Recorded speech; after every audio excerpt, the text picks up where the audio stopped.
because she was upset that that was the definition, as she felt it diminished her efforts.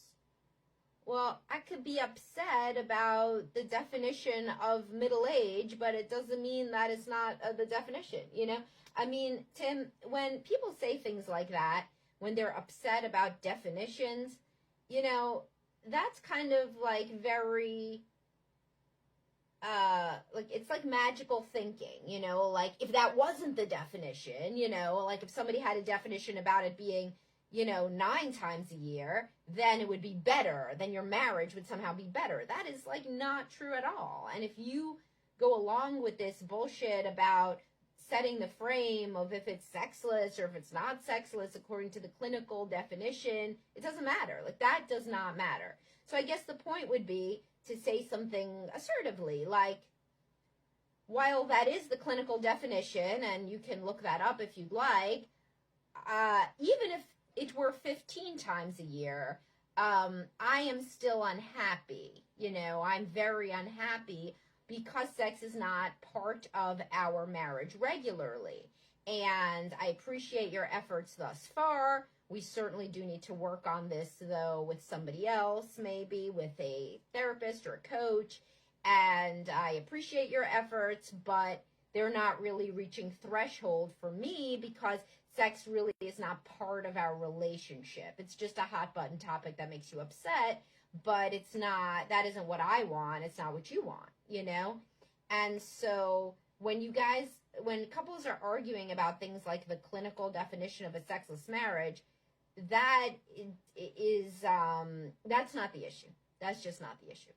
You know, what the issue is that you want a marriage that is romantic in quality and she does not. And so you could say, take sex off the table.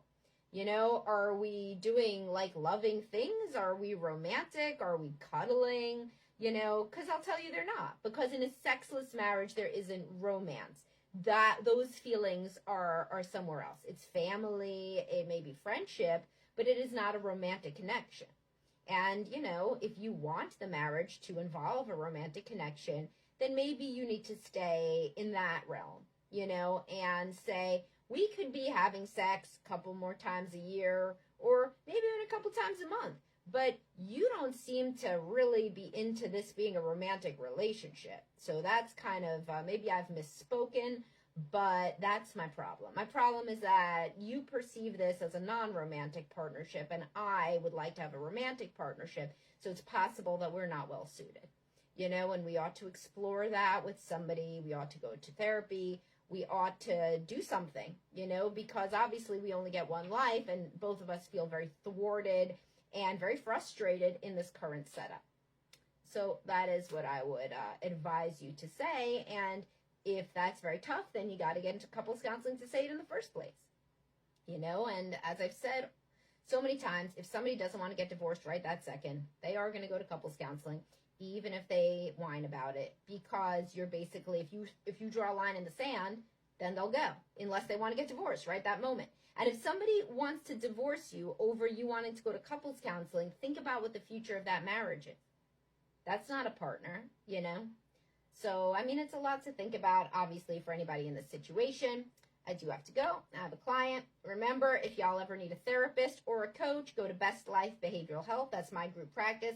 Not everybody can work with me directly, but I read your email and then I refer you, and I recommend people. It's starting at $275 intake and $250 ongoing for the people at my practice.